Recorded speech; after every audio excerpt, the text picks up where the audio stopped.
제 택시의 계기판 위에는 작은 방향제가 하나 놓여 있습니다. 향이 다 날아간 지는 오래되었지만 저는 이걸 버리지 못합니다. 30년 전 20살에 제가 처음으로 월급을 타서 샀던 물건이거든요. 이걸 보고 있으면 가끔 그런 생각이 듭니다. 단 하루, 아니 단 몇 분의 시간이 한 사람의 인생을 통째로 바꿔놓을 수 있다는 것이 과연 가능한 일일까요? 만약 그렇다면 그날 밤 제게 일어났던 일은 도대체 무엇이었을까요? 이 이야기를 하려면 제 얼굴에 이 흉측한 낙인이 찍히기 전 모든 것이 가능하다고 믿었던 20살의 어느 여름밤으로 돌아가야만 합니다. 그의 여름은 유난히 뜨거웠고 제 심장도 그만큼이나 뜨겁게 타오르고 있었습니다. 고등학교를 졸업하고 아버지 친구분이 부장님으로 계신 가전제품 대리점에 영업사원으로 막 입사했을 때였죠. 제 이름이 박힌 번듯한 명함, 몸에 아직 맞지 않는 어색한 양복, 그리고 매일 아침 맡던 사무실의 채종이 냄새까지 세상 모든 것이 저를 위해 준비된 무대처럼 느껴졌습니다.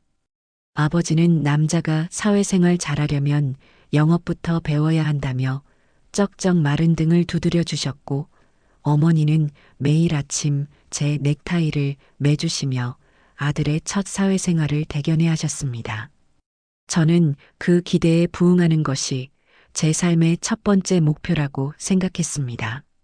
사건이 있었던 그날은 마침 저희 지역에서 1년에 한 번 열리는 가장 큰 축제인 등불 축제가 열리는 날이었습니다.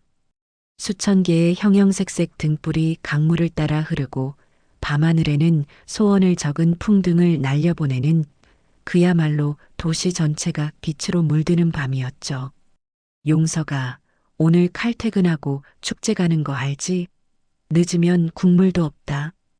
고등학교 동창 녀석들의 성화에 못 이기는 척 약속을 잡았지만 사실은 제가 더 들떠 있었습니다. 첫 월급도 받았겠다. 친구들에게 한턱 크게 쏘며 어깨에 힘 좀 주고 싶은 마음도 있었고요. 퇴근 시간이 되자마자 저는 부장님께 우렁차게 인사를 드리고는 마치 경주마처럼 약속 장소로 달려갔습니다. 축제 현장은 그야말로 인산인해였습니다. 솜사탕의 달콤한 냄새와 떡볶이가 익어가는 매콤한 증기가 뒤섞여 허기진 배를 자극했고, 여기저기서 터져 나오는 사람들의 웃음소리가 배경음악처럼 깔렸습니다. 저희는 20살의 혈기를 주체하지 못하고 가장 먼저 막걸리 집으로 들어가 파전에 막걸리 두어 잔을 걸쳤습니다. 알딸딸하게 오른 취기가 두려움을 없애고 세상을 다 가진 듯한 용기를 주었습니다. 야, 차용석. 너 진짜 사람 됐다. 양복 입으니까 완전 딴 사람인데? 이제 시작이지. 내가 3년 안에 이 구역 영업왕 먹는다에 내 손목을 건다. 지금 생각하면 얼굴이 화끈거리는 허풍이었지만 그때는 정말 그럴 수 있을 거라고 믿었습니다. 친구들과 시시껄렁한 농담을 주고받으며 강변을 걸었습니다.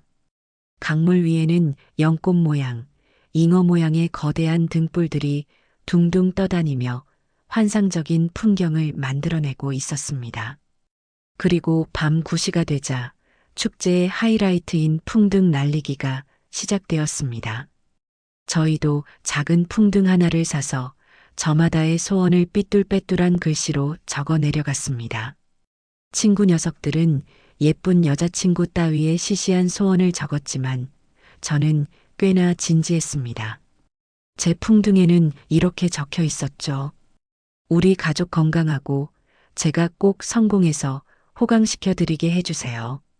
작은 촛불에 불을 붙이자 얇은 한지로 만들어진 풍등이 서서히 부풀어 오르기 시작했습니다. 그 안에 담긴 뜨거운 공기가 마치 제 안에 들끓는 희망과 열정 같다고 생각했습니다.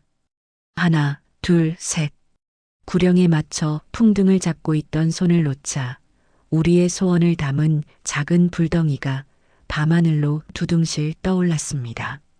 수백, 수천 개의 풍등이 밤하늘을 수놓는 광경은 그야말로 장관이었습니다.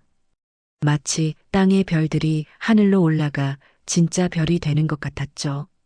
저는 목이 꺾여라 하늘을 올려다보며 제 풍등이 어디까지 올라가는지 눈으로 쫓았습니다. 점점 작아져서 마침내 다른 별들 사이에 점이 되어 사라질 때까지 한참을 그렇게 서 있었습니다. 그 순간만큼은 정말 제 소원이 하늘에 닿아 이루어질 것만 같았습니다. 그때의 저는 몰랐습니다. 그토록 아름답게 타오르던 그 불꽃들이 잠시 후 제 인생을 통째로 집어삼킬 지옥의 불길이 될 줄은 꿈에도 상상하지 못했습니다.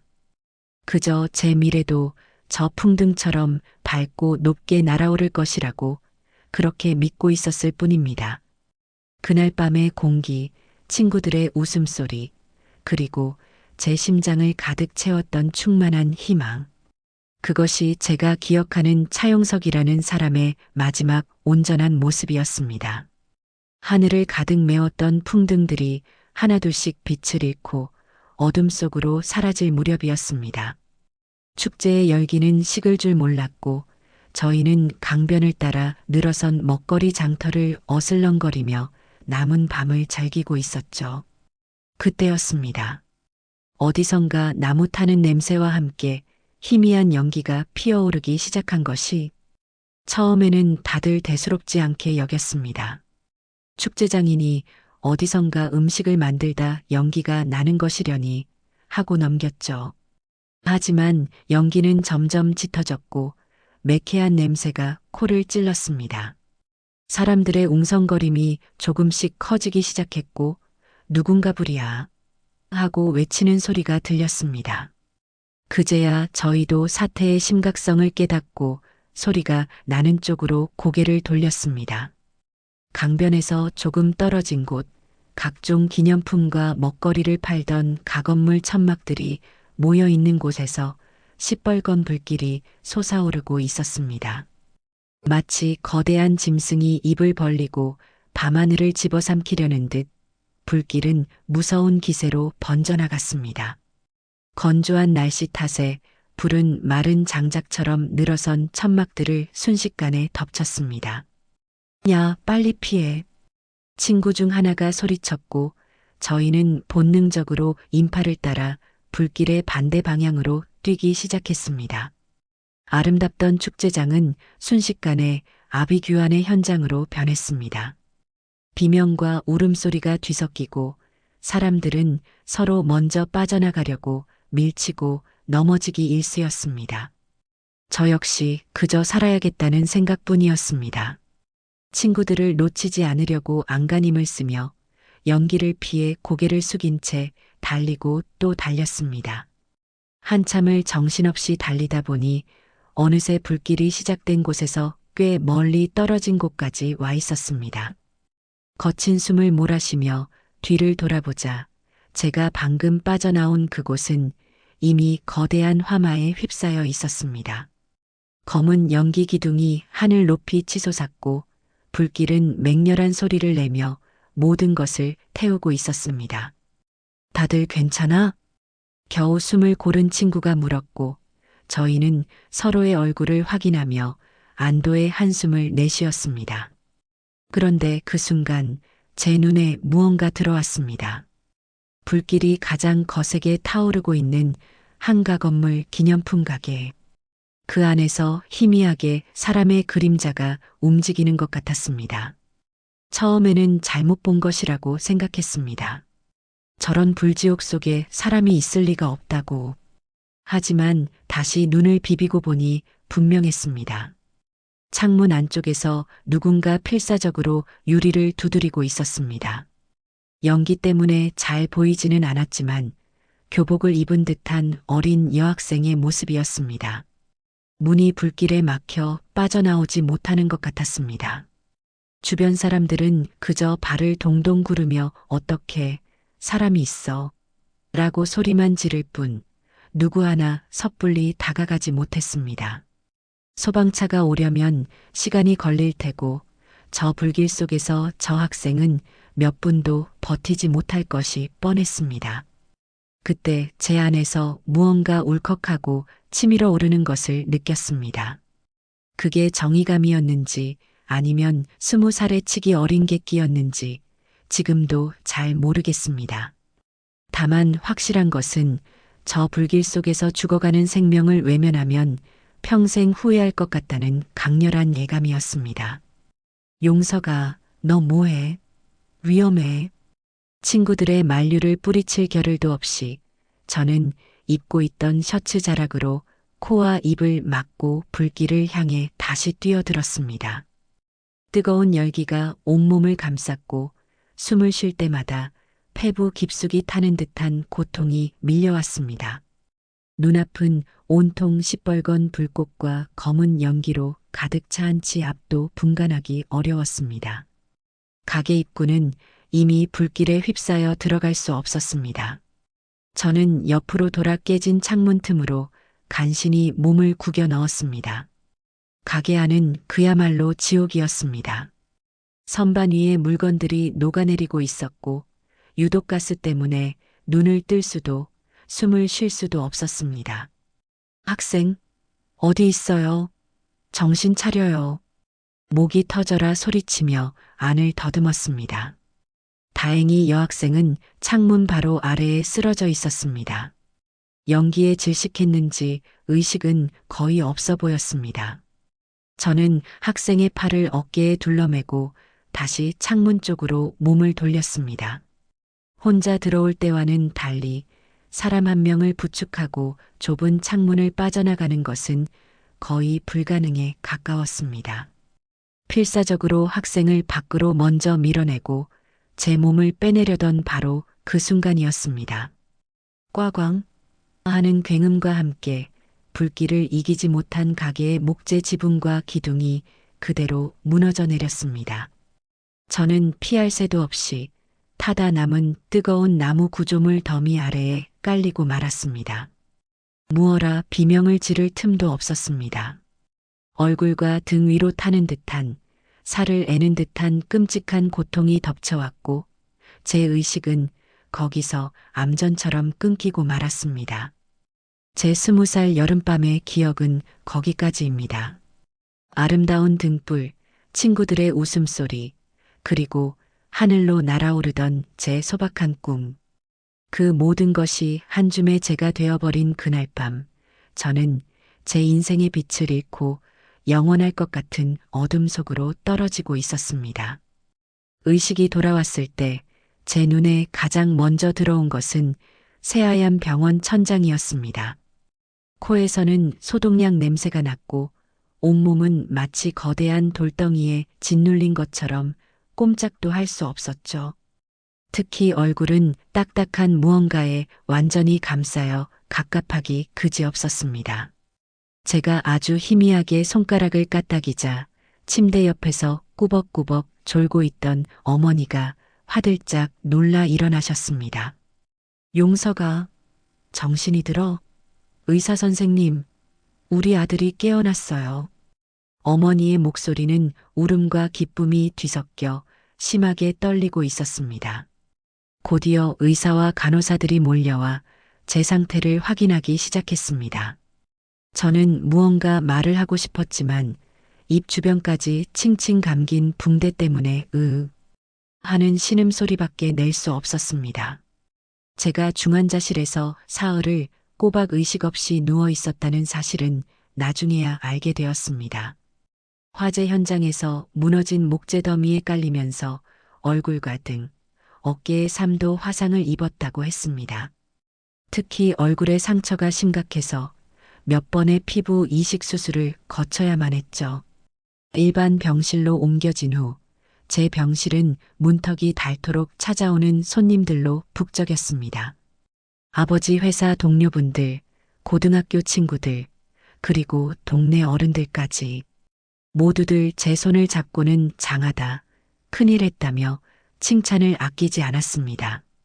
신문에는 불길 속에서 여학생 구한 의로운 청년이라는 제목으로 제 이야기가 실리기도 했습니다.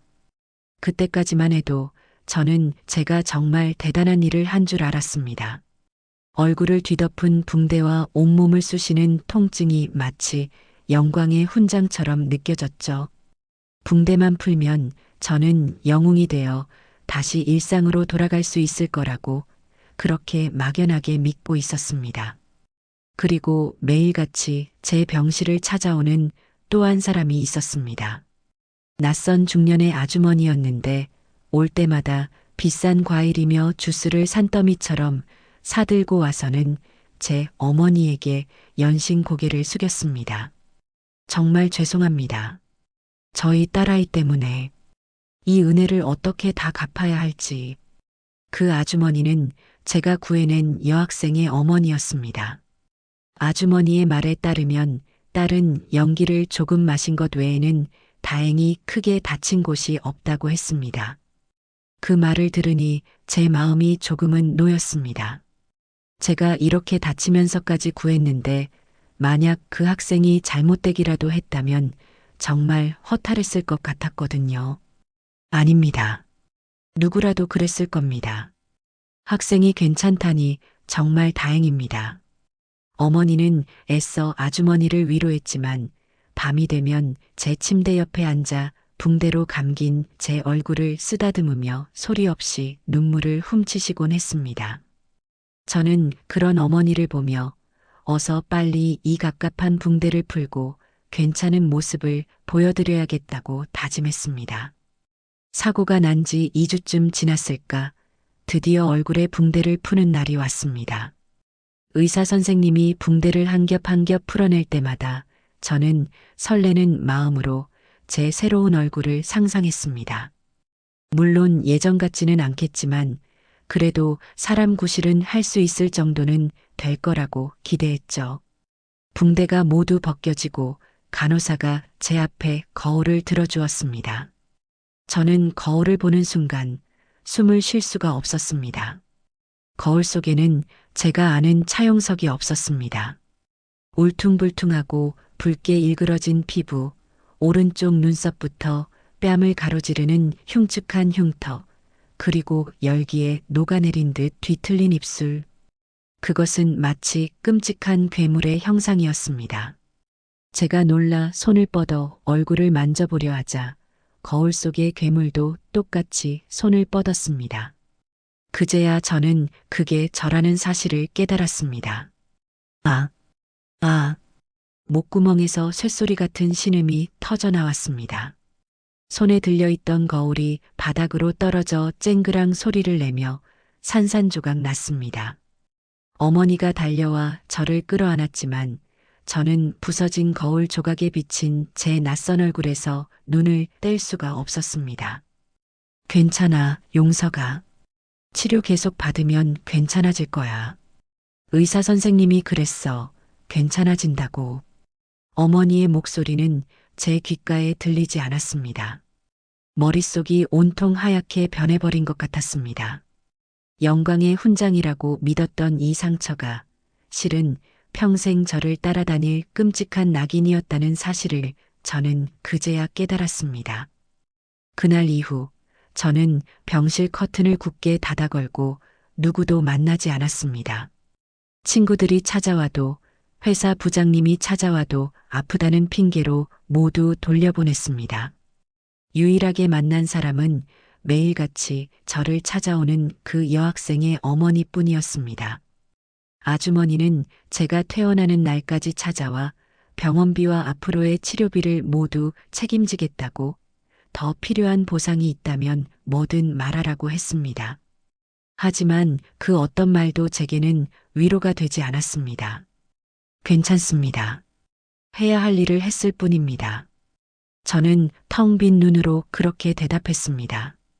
제 인생이 송두리째 망가져 버렸는데 돈이 무슨 소용이며 보상이 무슨 의미가 있겠습니까? 저는 그저 이 모든 상황에서 빨리 벗어나고 싶다는 생각뿐이었습니다.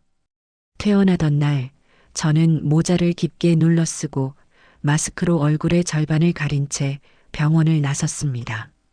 따갑게 내리쬐는 햇살이 마치 제 상처를 비웃는 것 같았습니다. 집으로 돌아가는 차 안에서 저는 창밖으로 빠르게 지나가는 풍경들을 보며 생각했습니다. 이제 저 평범한 세상 속으로 저는 다시 돌아갈 수 없을지도 모른다고. 20살의 저는 그렇게 세상과 처음으로 단절되기 시작했습니다. 집으로 돌아온 후에도 저는 한동안 방 안에 틀어박혀 지냈습니다. 낮에는 창문 커튼까지 쳐놓고 어둠 속에서 시간을 보냈죠. 거울을 보는 것이 두려웠고 제 얼굴을 마주해야 하는 가족들에게 미안했습니다. 특히 애써 아무렇지 않은 척 제 밥을 챙겨주시는 어머니의 눈을 볼 때마다 가슴에 돌덩이가 내려앉는 것 같았습니다. 그렇게 일주일쯤 지났을까 아버지께서 방문을 두드리셨습니다. 용서가, 이제 몸도 추슬렀으니 슬슬 출근 준비해야지. 회사에서 너 기다린다. 아버지의 말에 저는 심장이 쿵하고 내려앉는 기분이었습니다. 출근. 그 두 글자가 그토록 무겁고 두렵게 느껴질 줄은 몰랐습니다. 이 얼굴을 하고 어떻게 사람들을 대하란 말인가.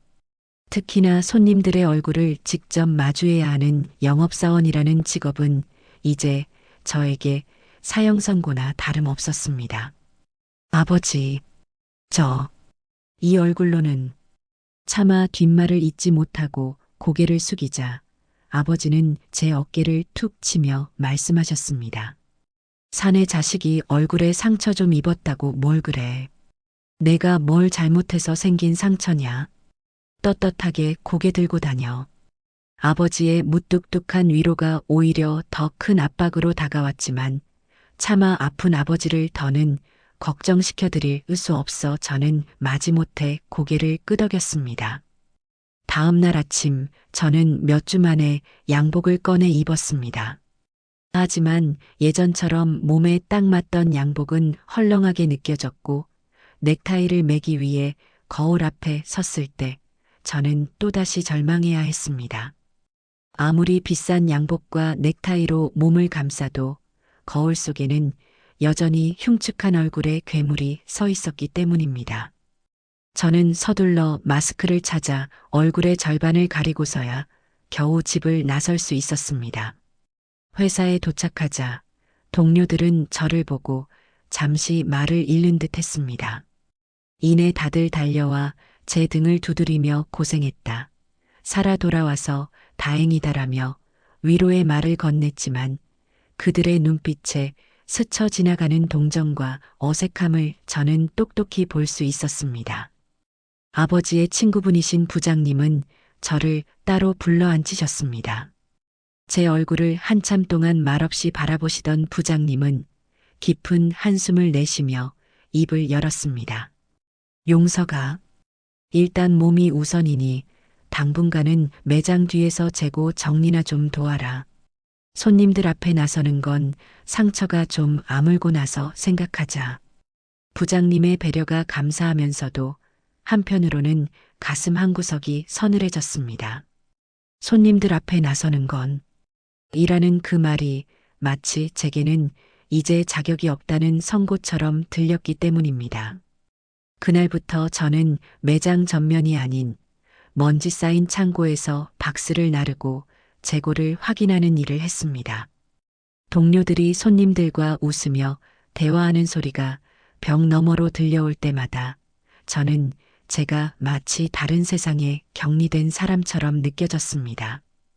그래도 언젠가는 다시 예전처럼 돌아갈 수 있을 거라는 희망 하나로 꾹 참고 견뎠습니다. 하지만 시간은 제 편이 아니었습니다. 한 달이 지나고 두 달이 지나도 제 얼굴의 흉터는 나아질 기미를 보이지 않았고 오히려 붉은 기운이 더 짙어져 흉측하게 도드라졌습니다. 어쩌다 창고 밖으로 나가 매장을 지나칠 때면 저를 보고 수군거리거나 깜짝 놀라 피하는 손님들의 반응을 고스란히 느껴야 했습니다. 어린아이는 제 얼굴을 보고 울음을 터뜨리기도 했죠. 그럴 때마다 저는 온몸에 피가 빠져나가는 듯한 수치심에 고개를 들 수 없었습니다. 결국 그날이 오고야 말았습니다. 어느 날 오후 부장님이 저를 다시 조용한 회의실로 부르셨습니다. 부장님의 표정은 그 어느 때보다 어둡고 곤란해 보였습니다. 용서가, 내가 네 아비 친구라 이런 말하기가 참 어렵다. 불길한 예감이 엄습했습니다. 부장님은 한참을 뜸들이다가 어렵게 말을 이었습니다. 오늘 본사에서 사람이 나왔었다. 매장 관리 점검차 나왔는데 내 얼굴을 보고는 한마디 하더구나. 고객들에게 혐오감을 줄 수 있는 직원은 매장에 두지 말라고. 내가 어떻게든 막아보려고 했는데 본사 방침이라니 나도 어쩔 도리가 없구나. 미안하다. 정말 미안하다, 용서가. 저는 아무 말도 할 수 없었습니다. 머릿속이 텅 비어버린 것 같았고 귀에서는 윙하는 소리만 울렸습니다. 혐오감. 그 단어가 비수처럼 날아와 제 심장에 깊숙이 박혔습니다. 사람을 구한 영웅이라고, 의로운 청년이라고 칭찬하던 세상이 이제는 제 얼굴을 보고 혐오감을 느낀다고 했습니다. 그날 저는 회사에 사직서를 제출했습니다. 부장님은 끝까지 제 손을 잡고 미안하다고 했지만 저는 아무런 대꾸도 하지 않았습니다. 누구를 원망해야 할까요? 본사 직원을? 부장님을? 아니면 불길 속으로 뛰어들었던 제 자신을? 회사를 나오는 길, 쇼윈도에 비친 제 모습을 보았습니다. 어깨가 축 처진 채 마스크로 얼굴을 반쯤 가린 초라한 청년. 20살의 부푼 꿈을 안고 처음 출근하던 날의 제 모습과는 너무나도 다른 모습이었습니다. 집으로 돌아가는 버스 안에서 저는 창밖을 보며 소리 없이 울었습니다. 눈물이 화상 흉터 위로 흐르자 따끔거리는 통증이 느껴졌습니다. 하지만 그보다 더 아픈 것은 세상으로부터 첫 번째 낙인을 공식적으로 선고받은 제 마음이었습니다. 의로운 행동의 대가가 해고라는 이 기막힌 현실 앞에서 20살의 저는 그렇게 첫 번째 깊은 절망의 나락으로 떨어지고 있었습니다. 첫 직장에서 쫓겨나듯 나온 후 저는 다시 방 안으로 숨어들었습니다. 이번에는 절망의 깊이가 이전과는 비교할 수 없을 정도로 깊었죠. 아버지와 어머니는 제 앞에서 애써 회사 이야기를 꺼내지 않으셨지만 무겁게 가라앉은 집안의 공기는 제 존재 자체가 가족에게 큰 짐이 되고 있다는 사실을 끊임없이 상기시켰습니다. 용서가, 밥 먹어라. 하루에 몇 번씩 방문 밖에서 들려오는 어머니의 목소리는 세상과 저를 이어주는 유일한 끈이었습니다. 하지만 저는 그마저도 외면한 채 어둠 속에서 웅크리고만 있었습니다. 잠을 자는 것도 깨어 있는 것도 아닌 상태로 시간을 흘려보냈습니다. 잠이 들면 불타는 건물에 깔리는 악몽을 꾸었고 깨어나면 거울에 비칠 제 얼굴이 두려워 눈을 뜰 수가 없었습니다. 그렇게 폐인처럼 몇 달을 보냈을까 보다 못한 아버지께서 어느 날 제 방으로 들어오셨습니다. 그리고는 제 앞에 작은 신문 쪼가리 하나를 툭 던지셨죠. 구인 광고였습니다. 언제까지 이렇게 살 거냐? 여기 숙식 제공되는 공장이란다. 외지에 있어서 아는 사람 마주칠 일도 없을 게다. 아버지의 말은 칼날처럼 날카로웠습니다. 아는 사람 마주칠 일도 없을 게다. 그 말은 저를 위로하려는 것이 아니라 제 흉측한 얼굴을 아는 사람들 앞에 내보이기 부끄럽다는 뜻으로 들렸습니다. 서운함과 분노가 치밀었지만 틀린 말이 아니었기에 아무런 반박도 할 수 없었습니다. 멀쩡한 아들이 방구석에 틀어박혀 썩어가는 모습을 보는 부모의 심정은 오죽했을까요? 저는 다음 날 최소한의 짐만 챙겨 아버지가 알려주신 공장으로 향했습니다. 그곳은 도시에서 한참 떨어진 산골짜기에 위치한 작은 전자부품 조립 공장이었습니다. 낡은 기숙사 건물과 회색빛 공장 건물이 전부인 그곳은 마치 세상과 격리된 섬처럼 보였습니다. 이곳이라면 정말이지 아무도 내 얼굴에 신경 쓰지 않을지도 모른다는 작은 희망이 생겼습니다. 하지만 그 희망은 공장에 발을 들인 첫날부터 산산조각 났습니다. 관리자로 보이는 사람이 저를 보더니 노골적으로 인상을 찌푸렸고 기숙사방을 배정받아 들어갔을 때 먼저 와 있던 룸메이트들은 제 얼굴을 보고는 하던 말을 멈추고 어색한 침묵에 잠겼습니다. 공장에서의 생활은 단순한 노동의 연속이었습니다. 매일 아침 6시에 일어나 똑같은 작업복으로 갈아입고 컨베이어 벨트 앞에 앉아 하루 10시간 동안 똑같은 나사를 조이고 똑같은 부품을 끼웠습니다. 누구와도 대화할 필요가 없는 기계적인 작업은 오히려 제게는 다행스러운 일이었습니다.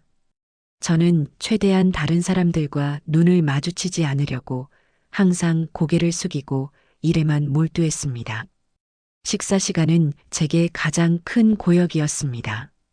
수십 명의 사람들이 모인 식당에 들어서면 모든 시선이 제 얼굴에 꽂히는 것 같았습니다. 사람들은 대놓고 저를 쳐다보며 수군거렸고 제가 앉으려고 하면 슬금슬금 자리를 피하기도 했습니다. 저는 결국 식판에 밥을 받아 구석진 자리에 혼자 앉아 고개를 파묻고 밥을 물에 말아 삼키듯 넘겨야만 했습니다. 그렇게 한 달쯤 지났을까 저는 제가 이곳에서 어떤 사람으로 불리고 있는지 어렴풋이 알게 되었습니다. 어느 날 밤 너무 피곤해서 일찍 잠자리에 들었는데 룸메이트들이 다른 방 친구들을 데려와 술판을 벌였습니다. 저는 자는 척하며 이불을 뒤집어 쓰고 누워 있었습니다. 야, 근데 저 형은 맨날 잠만 자냐? 말 시키지 마. 저 형 얼굴 봤냐? 보통 놈이 아니야. 무슨 일 있었대? 누가 그러는데 예전에 방화 저질러서 얼굴에 화상 입고 감방 갔다 왔다던데? 나는 조폭들끼리 칼부림하다가 그렇게 됐다고 들었는데. 눈빛 봤냐? 잘못 엮이면 큰일 나. 제 등 뒤에서 들려오는 그들의 대화는 제 심장을 얼어붙게 만들었습니다. 방화범, 조폭, 감방. 그들은 제 얼굴의 흉터를 보고 멋대로 저에 대한 끔찍한 이야기를 만들어내고 있었습니다. 아무도 제게 진실을 묻지 않았습니다. 그저 흉측한 외모라는 결과만을 보고 그럴듯한 악의적인 과정을 상상해낼 뿐이었습니다. 저는 이불 속에서 소리 없이 주먹을 쥐었습니다. 억울함에 당장이라도 일어나서 소리치고 싶었습니다. 나는 사람을 구하다 이렇게 된 거라고. 나는 그런 흉악한 범죄자가 아니라고. 하지만 그럴 수 없었습니다. 이미 세상에 대한 불신과 사람에 대한 두려움이 제 목소리를 앗아가 버렸기 때문입니다. 그날 이후 저는 더욱더 깊은 침묵 속으로 빠져들었습니다. 소문이라는 또 다른 보이지 않는 불길이 제 주위를 둘러싸고 저를 서서히 태우고 있었습니다. 저는 그저 그 불길 속에서 제 영혼이 완전히 제가 되어버리기 전에 이곳을 벗어나야 한다는 생각뿐이었습니다. 이곳 역시 제가 머물 곳이 아니라는 것을 저는 또 한 번 뼈저리게 깨닫고 있었습니다. 공장에서의 하루하루는 잿빛 담벼락에 갇힌 죄수처럼 느껴졌습니다. 저는 결국 2달을 채 버티지 못하고 그곳을 도망치듯 빠져나왔습니다. 몸이 아파서 일을 더 할 수 없다는 거짓말을 관리자에게 둘러댔지만 그는 제 얼굴을 한번 쓱 쳐다보더니 별다른 질문 없이 고개를 끄덕였습니다. 마치 제가 떠나는 것이 당연하다는 듯한 혹은 차라리 다행이라는 듯한 표정이었습니다. 집으로 돌아가는 버스 안에서 저는 또다시 창문에 머리를 기댄 채 눈물을 흘렸습니다. 첫 직장에서 쫓겨났을 때 흘렸던 눈물이 억울함과 절망의 눈물이었다면 이번의 눈물은 제 자신에 대한 한심함과 세상을 향한 깊은 원망이 뒤섞인 것이었습니다. 도대체 내가 뭘 그렇게 잘못했기에 세상은 나를 이토록 구석으로만 몰아세우는 걸까? 집에 돌아온 저를 본 부모님은 아무것도 묻지 않으셨습니다. 그저 헬쑥해진 제 얼굴을 보며 어머니는 말없이 밥상을 차리셨고 아버지는 묵묵히 담배만 태우셨죠. 그 침묵이 저를 더 비참하게 만들었습니다. 저는 다시 제 방 어둠의 동굴 속으로 기어 들어갔습니다. 그 무렵부터 아버지의 건강이 눈에 띄게 나빠지기 시작했습니다. 평생을 가족을 위해 쉼없이 일해오신 아버지의 몸은 이미 곳곳이 고장나 있었죠. 병원에서는 당장 일을 그만두고 쉬어야 한다고 했지만 아버지는 아픈 몸을 이끌고 매일같이 공사장으로 향하셨습니다. 방 안에 누워 그런 아버지를 보고 있자니 제 심장은 갈기갈기 찢어지는 것 같았습니다. 제 존재 자체가 아버지의 수명을 갉아먹고 있다는 죄책감이 목을 졸라왔습니다. 그러던 어느 늦은 가을날 아버지는 결국 자리에 눕고 마셨습니다. 병세가 급격히 악화되어 더는 손을 쓸 수 없는 지경에 이르렀죠. 가족들은 모두 아버지의 마지막을 준비해야 했습니다. 저는 그때까지도 방 안에 틀어박혀 죽어가는 아버지의 얼굴조차 제대로 마주할 용기가 없었습니다. 아버지가 돌아가시기 며칠 전이었습니다. 어머니가 저를 다급하게 부르셨습니다. 아버지가 저를 찾으신다고. 저는 떨리는 발걸음으로 아버지의 방으로 들어갔습니다. 앙상하게 마른 아버지의 손이 허공을 더듬어 저를 찾고 있었습니다. 저는 차마 그 손을 잡지 못하고 멀찍이 서서 고개만 숙였습니다. 용서가, 이리 가까이 와보거라. 갈에 끓는 소리가 섞인 아버지의 목소리는 너무나도 희미했습니다. 제가 머뭇거리며 다가가자 아버지는 힘겹게 숨을 몰아쉬며 말씀을 이으셨습니다. 내가 너한테 짐만 지우고 가는구나. 미안하다. 아버지, 용서가, 운전을 배워라. 네, 운전은 갑자기 왜? 저는 의아한 마음에 고개를 들었습니다. 앙상한 뼈만 남은 아버지의 얼굴이 보였습니다. 하지만 그 희미해진 눈빛 속에는 아들을 향한 마지막 염려와 사랑이 담겨 있었습니다. 운전대는 내 얼굴을 보지 않는다. 앞만 보고 달리면 되는 게야. 손님들은 내 얼굴이 아니라 내가 가는 방향만 볼 것이다. 그러니 운전을 배워라. 그것이 제가 들은 아버지의 마지막 말이었습니다. 아버지는 그 말씀을 남기고 며칠 뒤 조용히 눈을 감으셨습니다. 아버지의 장례를 치르는 내내 저는 죄인처럼 고개를 숙이고 있었습니다. 찾아오신 조문객들은 제 얼굴을 보고는 놀라거나 혹은 안쓰럽다는 듯 혀를 찼습니다. 그 모든 시선이 제게는 불효자라는 낙인처럼 느껴졌습니다. 아버지가 돌아가신 것이 모두 제 탓인 것만 같았습니다. 장례를 마치고 텅 빈 집으로 돌아온 날 밤, 저는 아버지의 방에 홀로 앉아 있었습니다. 그리고 아버지께서 제게 남기신 마지막 말을 곱씹었습니다. 운전대는 내 얼굴을 보지 않는다. 그 말은 마치 캄캄한 어둠 속에서 발견한 한 줄기 빛과도 같았습니다. 사람들의 시선 때문에 번번이 좌절해야 했던 저에게 사람의 얼굴을 마주하지 않아도 되는 일이 있다는 사실은 구원처럼 다가왔습니다. 아버지는 마지막 순간까지도 이 못난 아들이 세상 속에서 살아갈 수 있는 방법을 찾아주고 떠나신 것이었습니다. 그날 밤 저는 아버지의 영정 사진 앞에서 한참을 울었습니다. 그리고 결심했습니다. 아버지의 마지막 유언을 반드시 지키겠다고. 더 이상 이렇게 숨어 지내지 않겠다고. 다음 날 저는 먼지가 뽀얗게 쌓인 아버지의 낡은 트럭 앞에 섰습니다. 운전이라곤 한 번도 해본 적 없는 제가 처음으로 운전석에 올랐습니다. 그리고 아버지의 마지막 운전 교습을 떠올리며 서툴게 시동을 걸었습니다. 덜컹거리는 소리와 함께 차가 앞으로 나아가는 순간 저는 어쩌면 이것이 제 인생의 새로운 출발이 될지도 모른다고 생각했습니다. 아버지의 낡은 트럭은 제게 새로운 세상으로 나아가는 문이 되어 주었습니다.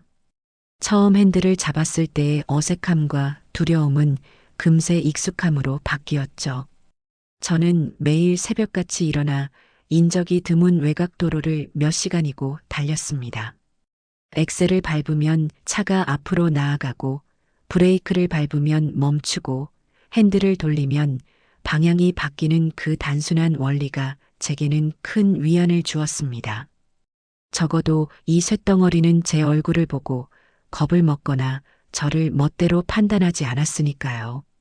몇 달간의 독학 끝에 저는 운전면허 시험에 합격했습니다. 합격 통지를 받은 날, 저는 면허증을 들고 아버지의 산소를 찾아갔습니다.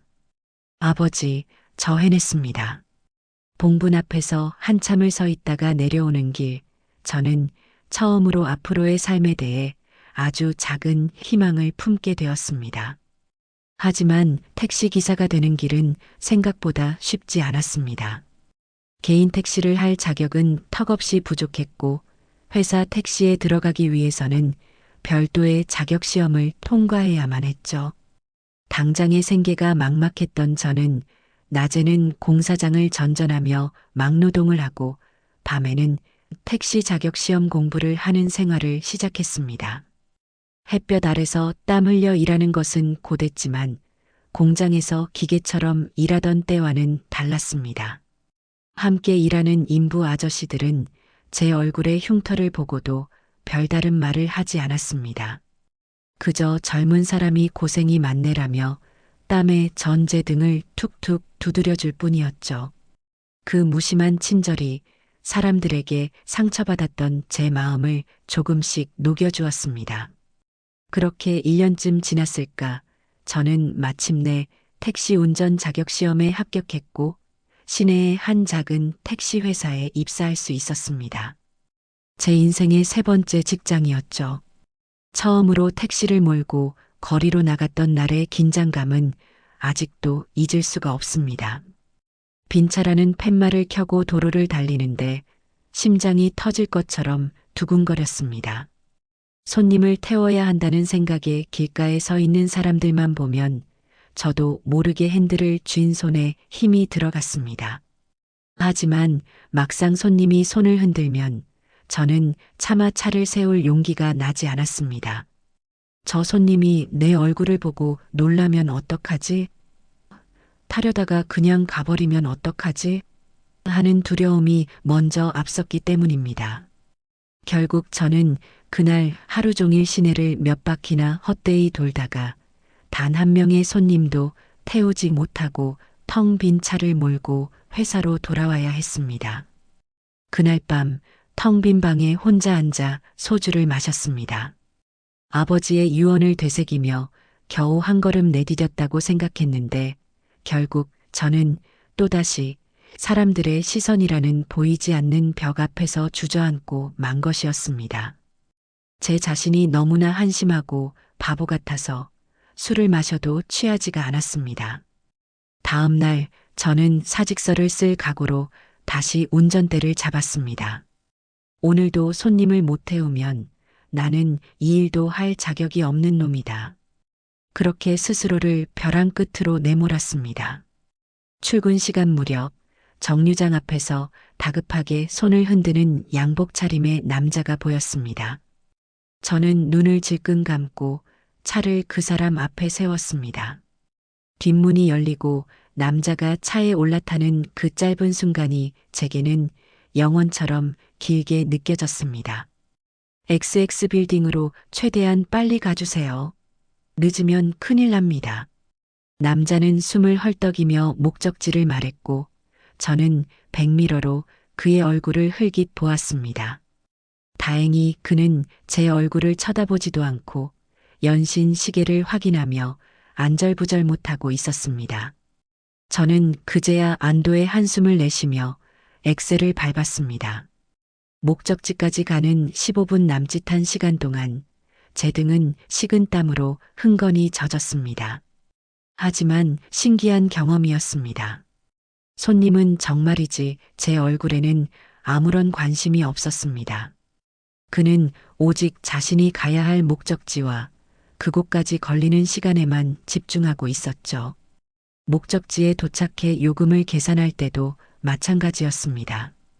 그는 제 손에 돈을 쥐어주며 감사합니다. 라고 외치고는 허둥지둥 빌딩 안으로 뛰어들어갔습니다. 그가 떠난 뒤 저는 제 손에 남은 몇천 원의 지폐를 한참 동안이나 멍하니 바라보았습니다. 그것은 제가 제 힘으로 제 얼굴이 아닌 오직 저의 노동으로 번 첫 번째 돈이었습니다. 그날 이후 저는 조금씩 용기를 얻기 시작했습니다. 아버지의 말씀이 옳았습니다. 택시 안에서 손님들은 제 얼굴을 보지 않았습니다. 그들은 앞만 보고 달리는 제 뒷모습과 목적지를 향해 움직이는 계기판의 숫자만을 볼 뿐이었습니다. 가끔 백미러를 통해 눈이 마주칠 때도 있었지만 그들은 이내 창밖의 풍경으로 시선을 돌렸습니다. 그렇게 택시 운전은 제게 단순한 직업이 아니라 세상과 저 사이에 놓인 안전한 보호막이 되어 주었습니다.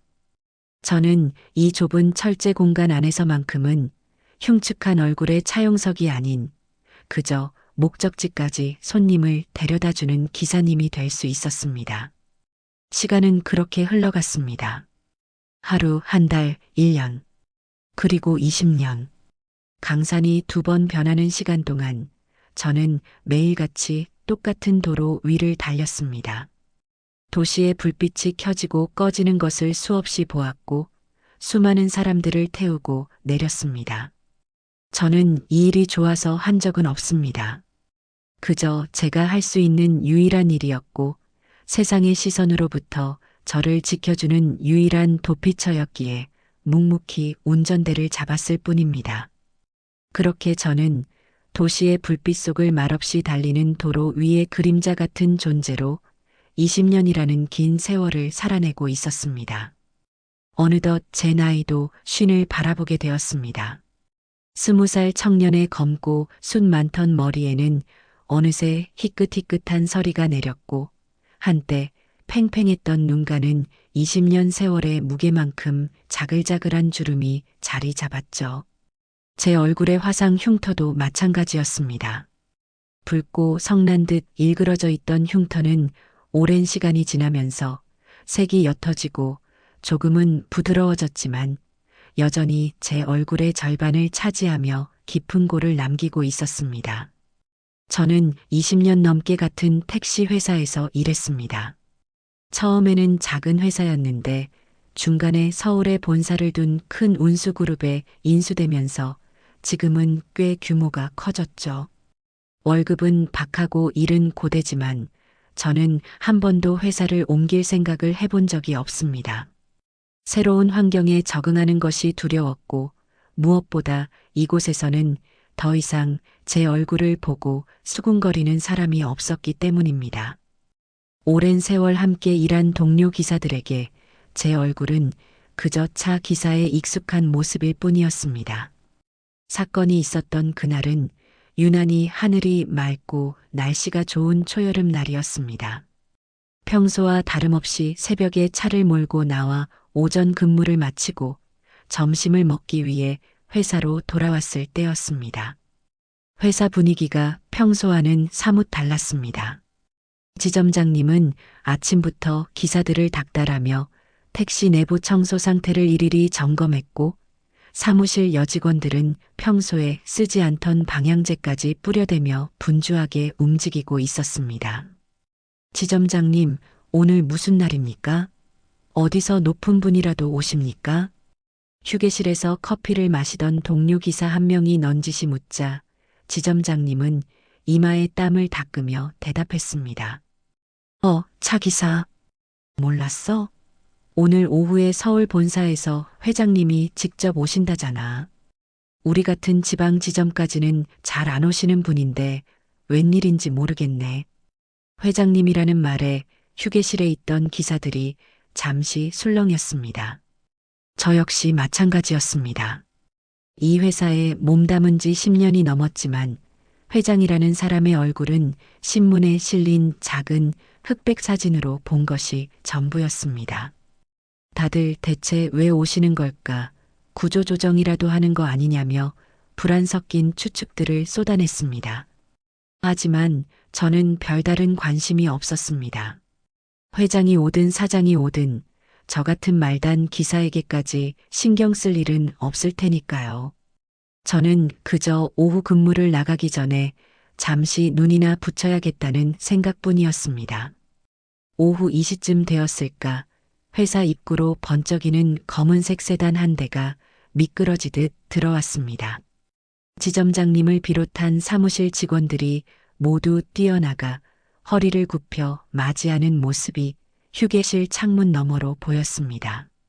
차에서는 나이가 지긋한 노신사와 그를 부축하는 젊은 양복 차림의 남자가 내렸습니다. 아마 저 노신사가 오 회장, 그리고 젊은 남자가 비서나 수행원쯤 되는 모양이었습니다. 저는 창문에서 시선을 거두고 낡은 소파에 깊숙이 몸을 묻었습니다. 어차피 저와는 상관없는 세상의 이야기였습니다. 잠시 후 지점장님이 휴게실 문을 빼꼼 열고는 안에 있던 기사들에게 조용히 하라는 눈짓을 보내고는 다시 사라졌습니다. 회장님은 지점장실에서 업무 보고를 받고 있는 듯 했습니다. 그렇게 1시간쯤 지났을까 슬슬 오후 근무를 나가기 위해 자리에서 일어나려는데 지점장님이 다급한 목소리로 저를 불렀습니다. 차 기사, 차영석 기사, 잠깐 이리 좀 와봐. 네, 저를요? 영문도 모른 채 지점장실로 따라 들어갔습니다. 좁은 지점장실 안에는 아까 그 오 회장과 젊은 남자가 소파에 앉아 있었고 지점장님은 그 앞에서 어쩔 줄 몰라 하며 서 있었습니다. 회장님, 이 친구가 저희 지점에서 가장 오래되고 성실한 차용석 기사입니다. 지점장님의 소개에 저는 어색하게 고개를 숙여 인사를 했습니다. 그러자 소파에 앉아있던 오 회장이 저를 향해 고개를 들었습니다. 서류를 보고 있던 그의 시선이 제 얼굴에 닿는 순간 그의 움직임이 순간 멈칫하는 것이 느껴졌습니다. 저는 속으로 아차 싶었습니다. 또 시작이구나. 제 얼굴에 흉터를 본 사람들은 대부분 저런 반응을 보였으니까요. 놀라거나 당황하거나 혹은 불쾌해하거나. 저는 재빨리 시선을 바닥으로 떨구고 이 어색한 시간이 빨리 지나가기만을 바랐습니다. 차 기사라고 했나? 한참의 침묵 끝에 오 회장이 나지막이 입을 열었습니다. 그의 목소리는 생각보다 부드러웠지만 어딘지 모르게 미세한 떨림이 섞여 있는 듯 했습니다. 저는 대답 대신 고개만 작게 끄덕였습니다. 여기 온 지는 얼마나 되었고 10년 조금 넘었습니다. 그래, 성실한 직원이라고 하더군.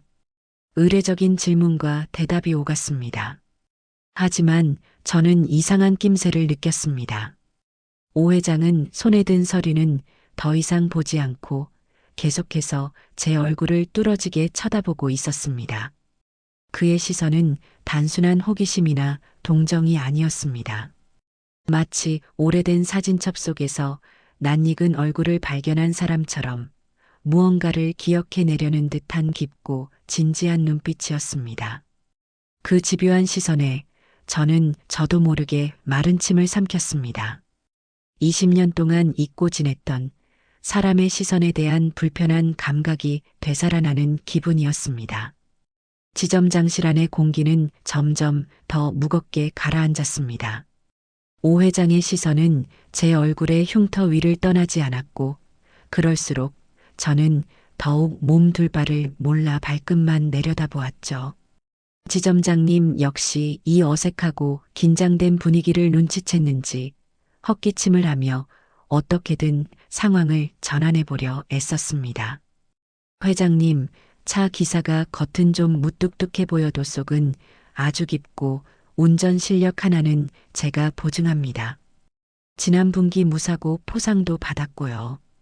지점장님의 칭찬이 귓가에 맴돌았지만 제 신경은 온통 제 얼굴에 꽂혀 있는 오 회장의 시선에 집중되어 있었습니다. 대체 왜 저러시는 걸까? 혹시 내 얼굴이 거슬려서 해고라도 하려는 건가? 20살 때의 트라우마가 되살아나면서 심장이 불안하게 쿵쾅거리기 시작했습니다. 한참 동안 저를 말없이 바라보던 오 회장은 옆에 서 있던 젊은 남자나 중에야 그가 비서가 아닌 아들이자 그룹의 부사장이라는 것을 알게 되었습니다에게 잠시 나가 있으라는 손짓을 했습니다. 지점장님도 눈치껏 자리를 피해야겠다고 생각했는지 저는 잠시 나가서 회장님 드실 차라도 라며 밖으로 나가려 했습니다. 아니, 지점장은 괜찮으니 그냥 있게. 오 회장은 지점장님을 붙잡아 세우고는 다시 저를 향해 몸을 돌렸습니다. 그리고는 이전보다 훨씬 더 진지하고 조심스러운 목소리로 제 인생을 통째로 뒤흔들게 될 그 질문을 던졌습니다. 차 기사, 내가 아주 무례하고 실례되는 질문을 하나 하려는데 괜찮겠나? 저는 영문을 몰라 고개를 들었습니다.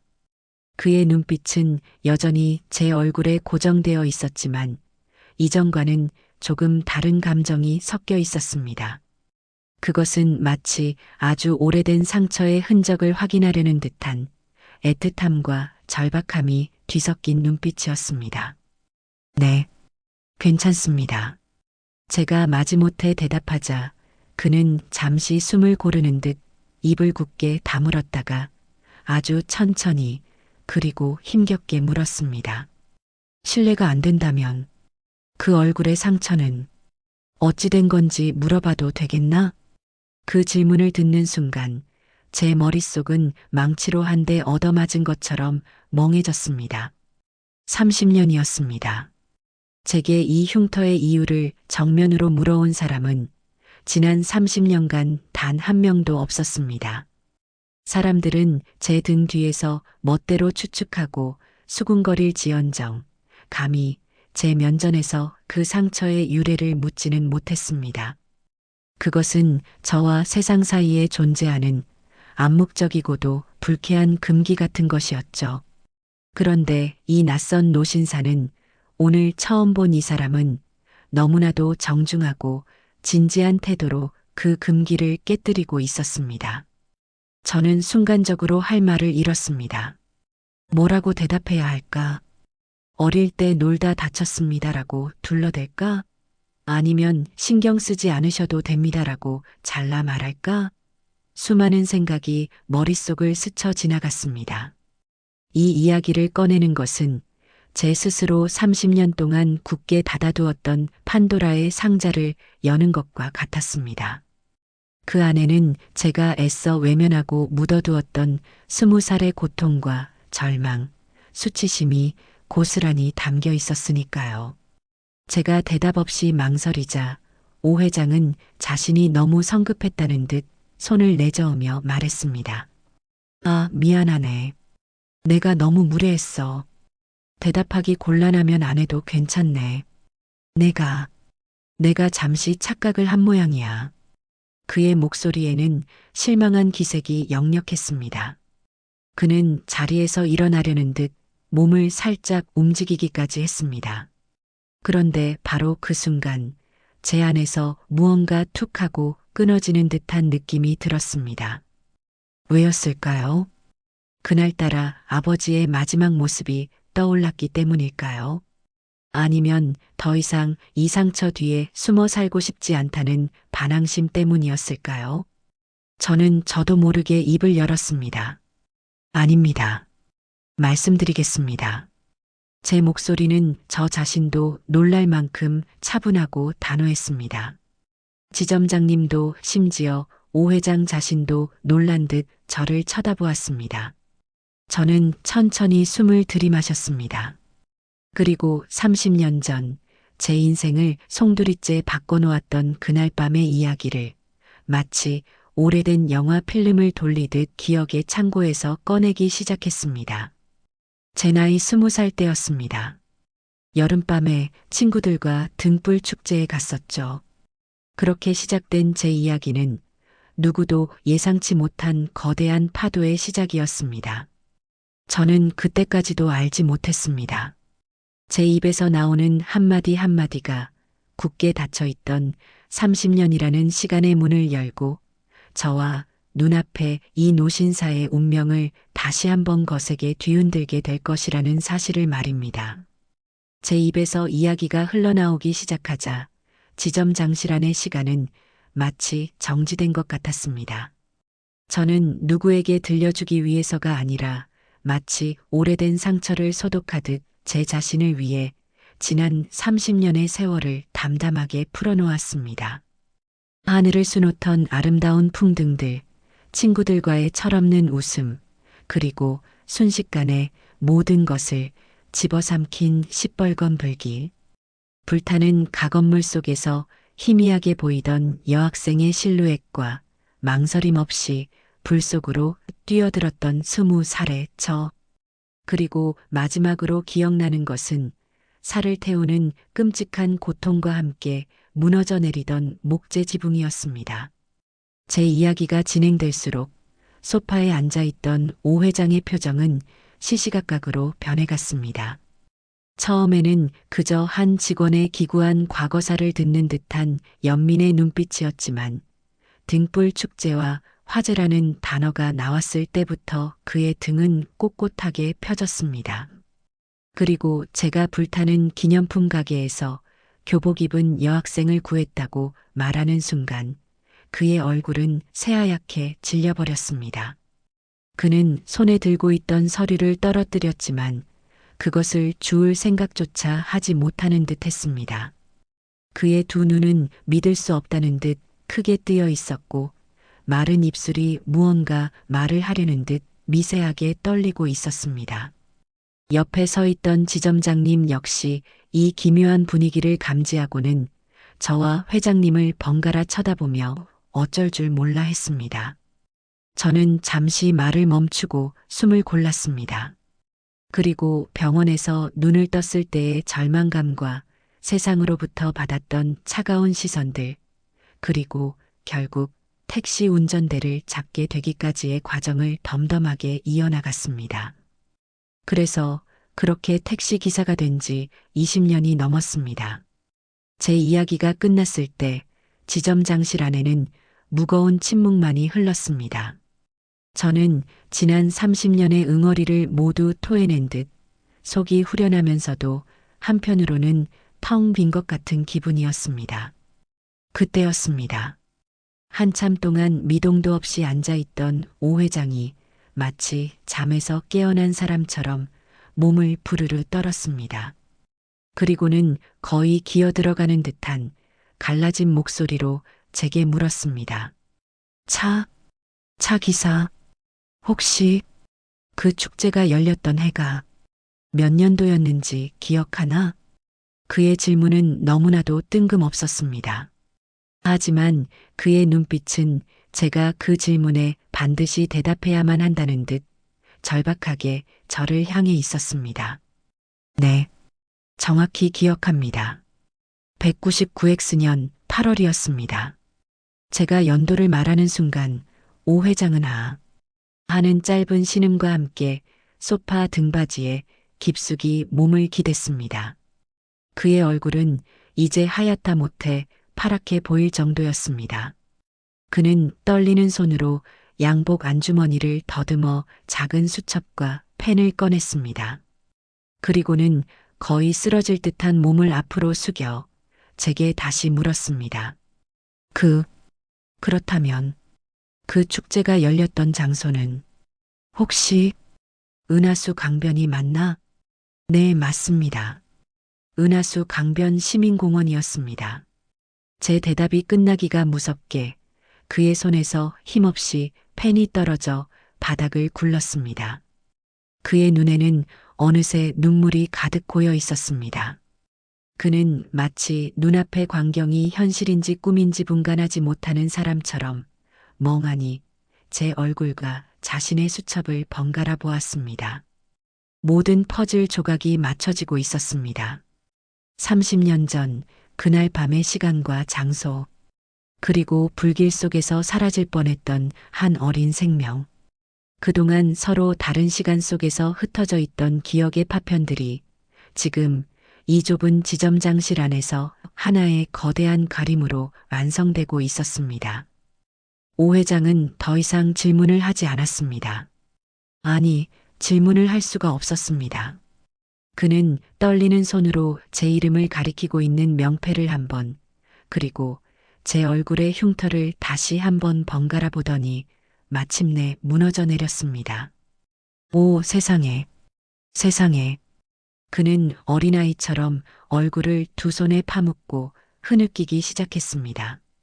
처음에는 작은 어깨의 들썩임이었지만 이내 30년 동안 억눌러왔던 감정이 한꺼번에 터져나오듯 목 놓아 오열하기 시작했습니다. 영문을 모르는 지점장님은 당황해서 어쩔 줄 몰라 했고 저 역시 이 기막힌 상황 앞에서 그저 돌처럼 굳어 서 있을 수밖에 없었습니다. 저는 그때까지도 눈앞에서 울고 있는 이 낯선 노신사의 눈물이 무엇을 의미하는지, 그리고 그 눈물이 앞으로 제 nak은 인생을 어떻게 바꿔놓을 것인지 감히 상상조차 하지 못하고 있었습니다. 그저 30년 전의 그 불길이 아직 꺼지지 않고 제 삶의 언저리에서 계속해서 타오르고 있었다는 사실만을 어렴풋이 직감할 뿐이었습니다. 오 회장의 울음소리는 한동안 지점장실을 가득 채웠습니다. 당황한 지점장님이 물수건을 가져오고 등을 두드려 드렸지만 한 번 터진 울음은 쉽게 그치지 않았죠. 저는 마치 연극 무대 위의 구경꾼처럼 이 비현실적인 광경을 멍하니 바라보고만 있었습니다. 제 머릿속은 수만 가지 물음표로 가득 차 혼란스러웠습니다. 도대체 왜 저러시는 걸까? 내 이야기가 회장님과 무슨 상관이 있기에.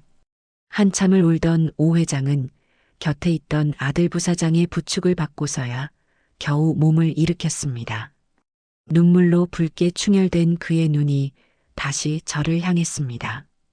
그는 비틀거리는 걸음으로 제게 다가오더니 아무런 예고도 없이 제 두 손을 덥석 잡았습니다. 쭈글쭈글하고 떨리는 그의 손은 놀랄 만큼 뜨거웠습니다. 고맙네. 정말 고맙네. 살아있어줘서, 이렇게 내 눈앞에 나타나줘서 정말 고맙네. 그는 고맙다는 말을 계속해서 되뇌었습니다.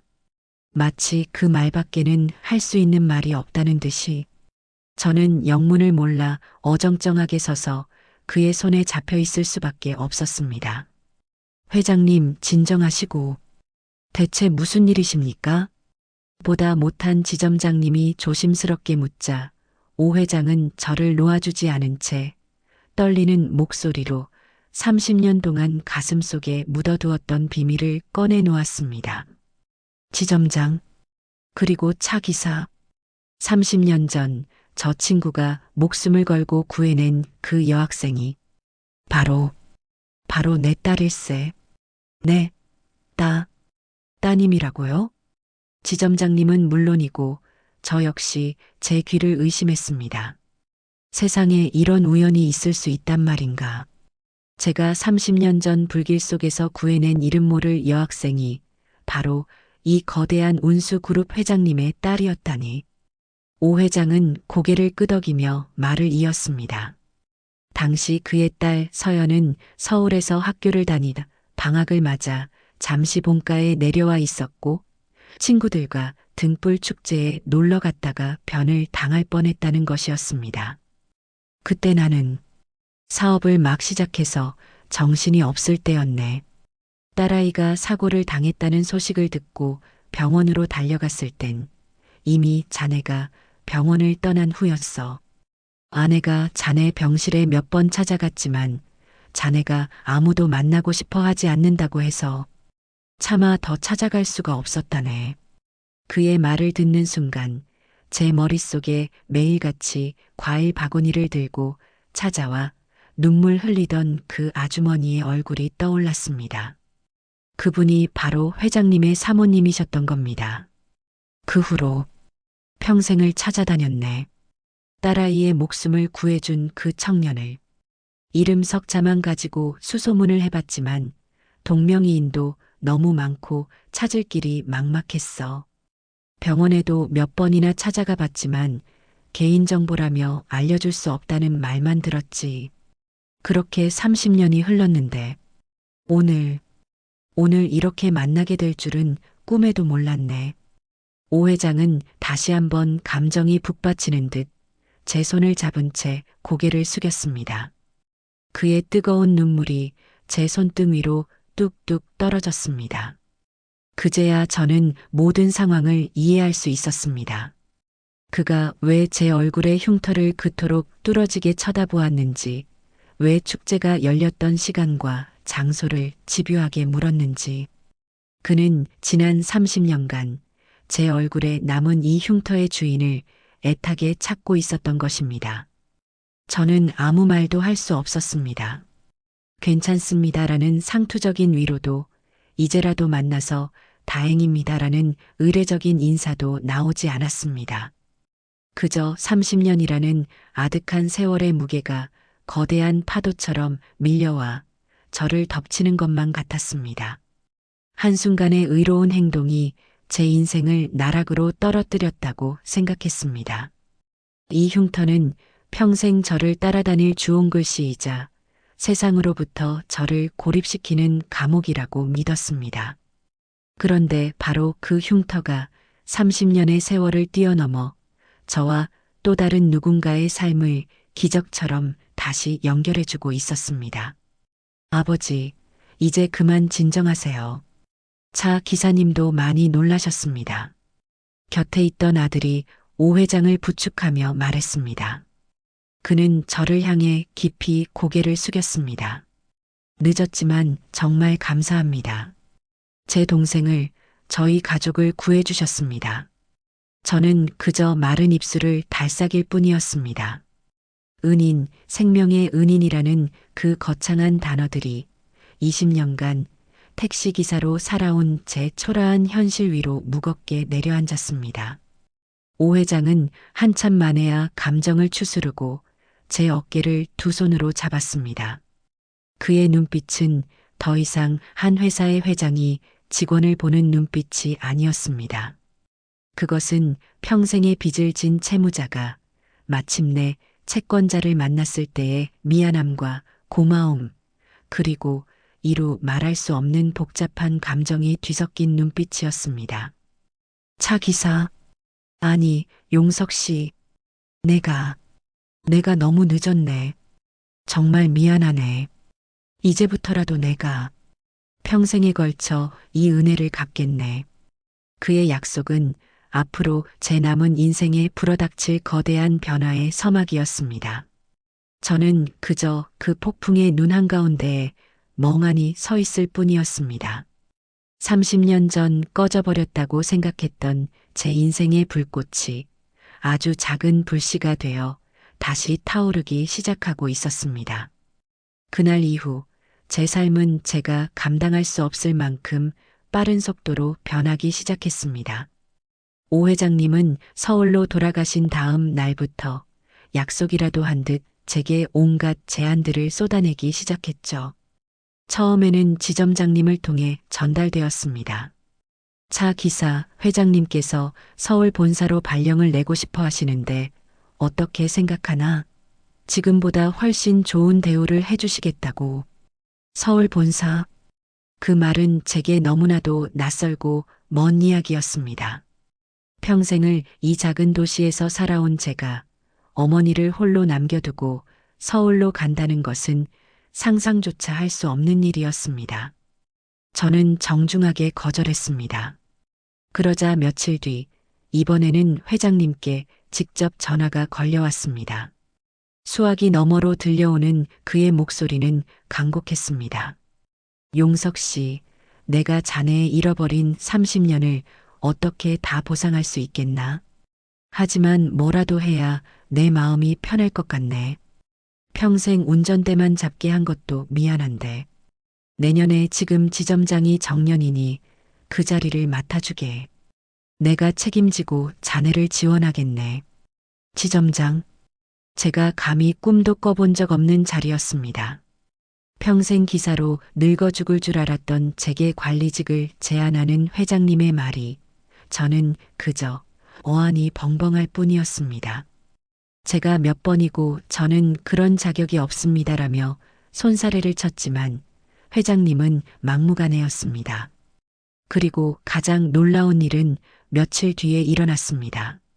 월급날도 아닌데 제 통장으로 믿을 수 없는 액수의 돈이 입금된 것이었습니다. 찍혀있는 숫자를 몇 번이고 다시 세어봐도 현실감이 없었죠. 송금인 이름에는 오진성이라는 오 회장님의 이름이 선명하게 찍혀 있었습니다. 저는 너무 놀라 곧바로 지점장님을 통해 회장님께 전화를 걸었습니다. 회장님, 이게 대체 무슨 돈입니까? 저는 이 돈 받을 수 없습니다. 당장 다시 보내드리겠습니다. 제 다급한 목소리에 수화기 너머의 회장님은 허허 웃으실 뿐이었습니다. 내 딸아이의 목숨값이 그 정도도 안 된다고 생각하는가? 그리고 자네가 잃어버린 그 30년 청춘에 대한 보상이라고 생각하기에 이건 내가 자네에게 진 빚의 아주 작은 일부일 뿐이야. 회장님의 단호한 목소리에 저는 더 이상 아무 말도 할 수가 없었습니다. 잃어버린 30년. 그 말은 제 심장을 무겁게 짓눌렀습니다. 흉터 때문에 포기해야 했던 꿈, 사람들의 시선 속에서 움츠러들었던 수많은 날들, 그리고 그런 저를 보며 평생 가슴 아파하셨을 부모님. 그 세월의 무게를 돈으로 환산할 수는 없겠지만 회장님의 진심 어린 사죄와 보상은 제 얼어붙었던 마음을 조금씩 녹여내리고 있었습니다. 회장님의 배려는 거기서 그치지 않았습니다. 며칠 뒤 그는 다시 저희 지점을 찾아왔습니다. 이번에는 혼자가 아니었죠. 그는 저를 보자마자 대뜸 차에 타라고 했습니다. 영문도 모른 채 따라 나선 저를 태운 차가 향한 곳은 이 지역에서 가장 큰 대학병원이었습니다. 병원 로비에서 기다리고 있던 사람은 하얀 의사 가운을 입은 중년의 남자였습니다. 회장님은 그를 제게 소개했습니다.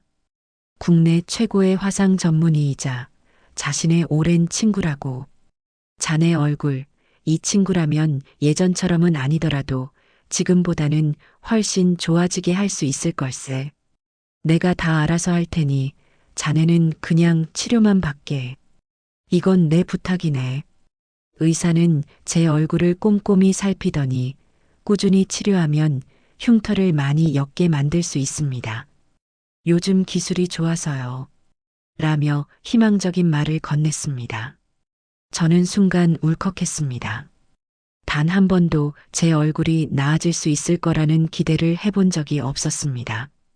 이 흉터는 평생 안고 가야 할 제 운명이라고 그렇게 체념하며 살아왔습니다. 그런데 이제 와서 제 원래 얼굴을 되찾을 수도 있다는 희망을 품어도 되는 걸까요? 회장님, 제가 이 나이에 얼굴 고쳐서 뭐 하겠습니까? 괜찮습니다. 제 말에 회장님은 제 손을 꽉 잡으며 말했습니다. 내 소원일세. 자네가 단 하루라도 그 상처 없는 원래 얼굴로 당당하게 살아가는 모습을 보고 싶네. 제발 내 소원 좀 들어주게. 그의 간절한 눈빛 앞에서 저는 결국 고개를 끄덕일 수밖에 없었습니다. 그날 이후 제 삶은 정말로 180도 달라졌습니다. 회장님이 보내주신 돈으로 저는 낡고 좁은 월세방을 떠나 햇볕이 잘 드는 깨끗한 아파트로 이사해 어머니를 모실 수 있게 되었습니다. 평생 고생만 하신 어머니가 새 집을 보며 아이처럼 기뻐하시는 모습을 보며 저는 태어나 처음으로 돈의 고마움을 느꼈습니다. 그리고 정기적으로 병원을 오가며 흉터 치료를 받기 시작했습니다. 레이저 치료는 살을 애는 듯 아팠지만 저는 이를 악물고 참았습니다. 거울을 볼 때마다 조금씩 옅어지는 흉터를 확인하는 것은 제게 잃어버린 시간을 되찾는 의식과도 같았습니다. 주변 동료들의 시선도 달라졌습니다. 회장님과의 관계가 알려지면서 저를 어려워하면서도 한편으로는 부러워하는 눈치였죠. 하지만 저는 그런 시선들이 더 이상 불편하지 않았습니다. 30년 만에 저는 처음으로 세상의 중심에 서 있는 듯한 기분이었습니다. 이 모든 것이 꿈만 같았습니다. 며칠 전까지만 해도 도로 위를 떠도는 그림자 같은 인생이었는데 이제는 제 이름과 제 얼굴을 되찾고 새로운 삶을 준비하고 있었습니다. 이것이 정말 제게 주어진 인생의 보상일까? 저는 아직 이 모든 변화가 낯설고 어색했지만 한 가지는 분명했습니다. 제 인생에 꺼져가던 불꽃이 이제는 제법 따뜻한 온기를 내며 다시 타오르기 시작했다는 것을요. 시간이 흐르면서 제 삶은 서서히 하지만 분명하게 제자리를 찾아가고 있었습니다. 회장님의 약속대로 저는 정년 퇴임한 지점장님의 뒤를 이어 새로운 지점장이 되었습니다. 평생 운전대만 잡던 제가 말끔한 셔츠 차림으로 사무실 책상에 앉아 서류에 결제를 하는 모습은 저 자신에게도 무척이나 낯설고 어색한 풍경이었죠. 처음에는 동료 기사들도 저를 어려워하고 저 역시 그들을 어떻게 대해야 할지 몰라 서먹한 시간이 흘렀습니다. 하지만 20년간 도로 위에서 동고동락했던 세월이 헛되지 않았는지 저는 금세 그들의 고충을 이해하고 소통하는 법을 터득해 나갔습니다. 궂은 날씨에 고생하는 기사들을 위해 따뜻한 커피를 준비하고 산업금을 채우지 못해 쩔쩔매는 후배의 등을 말없이 두드려주는 것. 제가 할 수 있는 일은 그런 소박한 것들이었지만 동료들은 그런 저를 조금씩 지점장님으로 인정해주기 시작했습니다. 얼굴의 흉터 치료도 꾸준히 이어졌습니다. 매일 보는 제 얼굴이라 큰 변화를 느끼지는 못했지만 오랜만에 만나는 사람들은 얼굴이 정말 좋아졌다, 인상이 환해졌다며 놀라워했습니다. 무엇보다 가장 큰 변화는 제 마음속에서 일어나고 있었습니다. 더 이상 사람들의 시선을 피해 고개를 숙이지 않았고 거울 속 제 모습을 똑바로 마주할 수 있게 되었습니다. 잃어버렸던 자존감을 조금씩 되찾아가고 있었던 것이죠. 그러던 어느 가을날 오후 회장님으로부터 전화가 걸려왔습니다. 조만간 아내와 딸을 데리고 지점에 한번 들르겠다는 것이었습니다. 그 말을 듣는 순간 제 심장은 다시 한번 쿵 하고 내려앉았습니다. 오서연. 30년 전 제가 불길 속에서 구해냈던 그 여학생. 회장님의 딸. 제 인생을 송두리째 바꿔놓은 그 사건의 또 다른 주인공. 저는 그녀의 이름을 회장님을 통해 몇 번 들었지만 한 번도 직접 만날 생각은 해본 적이 없었습니다. 그녀는 제게 있어 아득한 과거의 기억이자 애써 외면하고 싶은 상처의 근원이기도 했으니까요. 과연 내가 그 사람을 어떤 얼굴로 마주해야 할까? 약속한 날이 다가올수록 제 마음은 복잡하게 얽혀갔습니다. 고맙다는 인사를 듣고 싶지도 미안하다는 사과를 받고 싶지도 않았습니다. 그저 30년 전의 그날 밤은 우리 두 사람 모두에게 잊고 싶은 악몽일 뿐이라고 생각했습니다. 약속 당일 저는 아침부터 괜히 사무실을 서성거리며 안절부절 못했습니다. 오후가 되자 익숙한 검은색 세단이 회사 앞으로 들어섰습니다. 차에서는 오 회장님과 곱게 한복을 차려입은 사모님, 그리고 단정한 정장 차림의 한 여인이 내렸습니다. 직감적으로 알 수 있었습니다. 저 사람이 바로 오서연이라는 것을. 그녀는 제 또래로 보였고 차분하고 지적인 인상을 풍겼습니다. 30년의 세월이 흘렀지만 어딘지 모르게 그날 밤 연기 속에서 희미하게 보았던 어린 학생의 얼굴이 겹쳐 보이는 듯 했습니다. 회장님 내외와 함께 제 지점장실로 들어온 그녀는 저를 보자마자 걸음을 멈추고 섰습니다. 그리고는 아무 말 없이 그저 제 얼굴을 가만히 바라보았습니다. 그녀의 눈빛 속에는 놀라움, 미안함, 고마움, 그리고 형언할 수 없는 수많은 감정들이 소용돌이치고 있었습니다. 저 역시 마찬가지였습니다. 제 눈앞에 서 있는 저 여인 때문에 제 인생은 30년이라는 긴 시간을 돌아와야만 했습니다. 원망해야 할까? 아니면 운명이라고 받아들여야 할까? 길고 무거운 침묵을 먼저 깬 것은 그녀였습니다. 그녀는 제 앞으로 천천히 다가오더니 아주 깊이 허리를 숙여 인사를 했습니다. 늦어서 정말 죄송합니다. 그리고 감사합니다. 그녀의 목소리는 물기에 젖어 가늘게 떨리고 있었습니다. 고개를 든 그녀의 눈에는 어느새 굵은 눈물방울이 가득 고여 있었습니다. 제 목숨을 구해주시고 평생을 이렇게 상처 속에서 살아오셨는데 저는 그것도 모르고. 그녀는 끝내 말을 잇지 못하고 눈물을 흘렸습니다. 그 모습을 보는 순간 제 마음속을 짓누르고 있던 30년 묵은 응어리가 눈 녹듯 사르르 풀려내리는 것을 느꼈습니다. 원망도 미움도 아니었습니다. 그저 살아있어줘서 다행이다라는 아주 단순하고도 근원적인 안도감이었습니다. 제가 이렇게 망가진 모습으로 살아오는 동안 이 사람 역시 그날의 기억을 마음의 짐으로 안고 살아왔을지도 모른다는 생각이 들었습니다. 저는 저도 모르게 손을 뻗어 그녀의 어깨를 가볍게 두드려 주었습니다. 괜찮습니다. 다 지난 일입니다. 이렇게 건강한 모습을 보니 저도 기쁩니다. 제 말에 그녀는 참았던 울음을 터뜨렸습니다. 그것은 30년이라는 긴 세월을 뛰어넘어 마침내 서로의 상처를 마주하고 보듬는 화해의 눈물이었습니다. 그날 저희는 아주 오랫동안 이야기를 나누었습니다.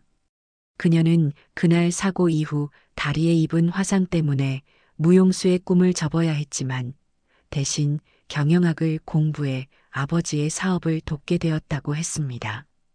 그리고 지금은 그룹의 실무를 책임지는 이사로서 누구보다 열정적으로 살아가고 있다고 했습니다. 그녀의 이야기를 들으며 저는 비로소 깨달았습니다. 30년 전 그날 밤의 사건은 단지 제 인생만을 바꿔놓은 것이 아니었다는 것을, 그것은 우리 두 사람의 운명을 전혀 다른 방향으로 이끌었고 30년이 지난 오늘 바로 이 자리에서 다시 만나게 한 거대한 서사의 시작이었을 뿐이라는 것을, 그녀의 눈물을 통해 저는 비로소 과거의 저와 온전히 화해할 수 있었습니다. 제 얼굴의 흉터는 더 이상 부끄러운 낙인이 아니라 한 생명을 구한 영광스러운 훈장이자 30년 만에 되찾은 제 삶의 이정표였습니다. 그 만남 이후 1년이라는 시간이 흘렀습니다. 제 삶에는 많은 변화가 있었지만 이제는 그 변화들이 더 이상 낯설거나 어색하지 않습니다. 마치 오랫동안 맞지 않는 옷을 입고 있다가 비로소 제 몸에 꼭 맞는 옷을 찾아 입은 듯한 편안함이 느껴질 뿐입니다. 지점장으로서의 제 모습도 제법 자리가 잡혔습니다. 아침마다 기사들의 안부를 묻고 저녁이면 무사히 돌아온 그들의 어깨를 두드려주는 것이 제 가장 중요한 일과가 되었죠. 때로는 깐깐한 상사로, 때로는 속 깊은 형님으로 그들과 함께 웃고 부대끼는 지금의 삶이 저는 참 좋습니다. 얼굴의 흉터는 이제 거의 눈에 띄지 않을 정도로 옅어졌습니다. 물론 30년 전에 말끔했던 얼굴로 완전히 돌아갈 수는 없겠지만 지금 제 얼굴에는 지난 세월의 흔적이 고스란히 담겨 있어 오히려 더 편안하게 느껴집니다. 무엇보다 이제는 거울을 볼 때마다 제 자신에게 떳떳할 수 있다는 사실이 가장 기쁩니다. 오 회장님 가족과는 이제 정말 한 가족처럼 지내고 있습니다. 회장님은 저를 차지점장이 아닌 용석이라고 부르시고 사모님은 명절 때마다 손수 만드신 음식을 한가득 보내주시곤 합니다. 그리고 오서연 씨, 그녀와는 가끔씩 안부를 묻는 편안한 친구 사이가 되었습니다. 동시대를 살아왔지만 전혀 다른 삶을 살아온 우리는 만나면 시간 가는 줄 모르고 이야기를 나누곤 합니다. 그녀는 제게 잃어버렸던 세상과 소통하는 법을 알려주었고, 저는 그녀에게 평범한 삶의 소중함을 이야기해 줍니다. 서로의 상처를 보듬어주며 우리는 그렇게 각자의 삶을 더욱 단단하게 만들어가고 있습니다. 얼마 전 어머니의 생신이었습니다. 저는 그날 처음으로 제 손으로 직접 운전하는 차 뒷좌석에 어머니를 모셨습니다.